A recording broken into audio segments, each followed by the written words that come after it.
I am here to talk to you about different races for D&D. And the first race I want to talk about are dwarves.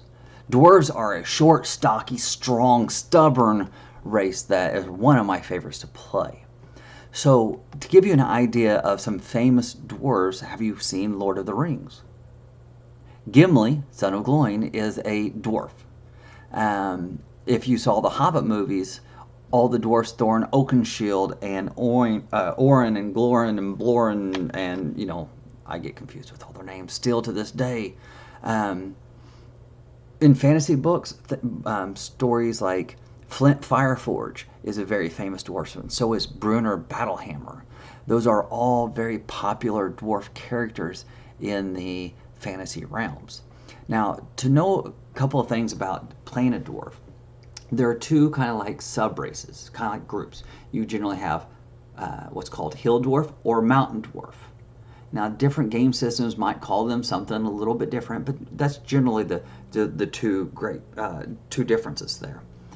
They're short and stocky and very strong. Okay,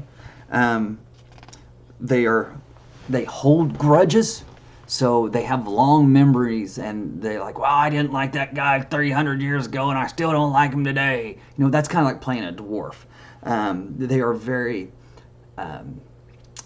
their clan or their family is very important to them, and their home and their homeland is very important to them. So if you like to play a character where family is of the utmost importance, a dwarf might be the character for you.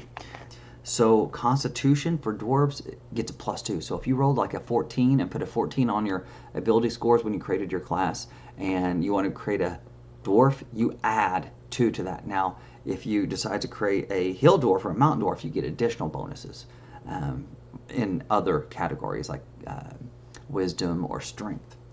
Dwarves normally live around or up to 350 years old. So humans, we even in D&D terms, humans will live 70 to 80 years old. All right, but dwarves are a much longer lived race. They can be any alignment. You can have good dwarves, you can have bad dwarves, you can have nice dwarves, you can have angry dwarves. But so you have a lot of variability when you choose a dwarf, how you want to play them.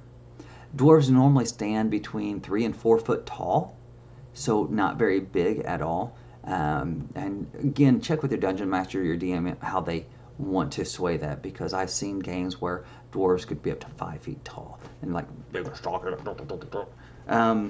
They have slower movement since they're so short and have short legs. Most like tall or medium-sized characters have a 30-foot movement of how far they can run in one turn. Dwarves and halflings and gnomes have a shorter maximum distance that they can move. They also have dark vision where they can see at night. They don't need flashlights or torches in order to see at night, so that's very, very useful. They're also real resistant against poison damage because they have a real strong constitution. Again, constitution is your health. And they all have tool proficiency because a lot of them are laborers like stonemasons. They have a skill called stone cunning where they can look at stone and kind of judge like how long ago it was made or the quality. If they're in underground, they can tell if the ground is sloping downwards or upwards. It's just natural to them to know these things. They can speak, read, and write Common and Dwarvish, and generally you get extra languages too based off your class or your backgrounds. So that's kind of it for the dwarves. One of my favorite races to play. Again, they're just short and bulky and grumpy, and they're ready to go, fight some orcs or some goblins to protect their homelands. Okay, signing off. I'll come back with elves next.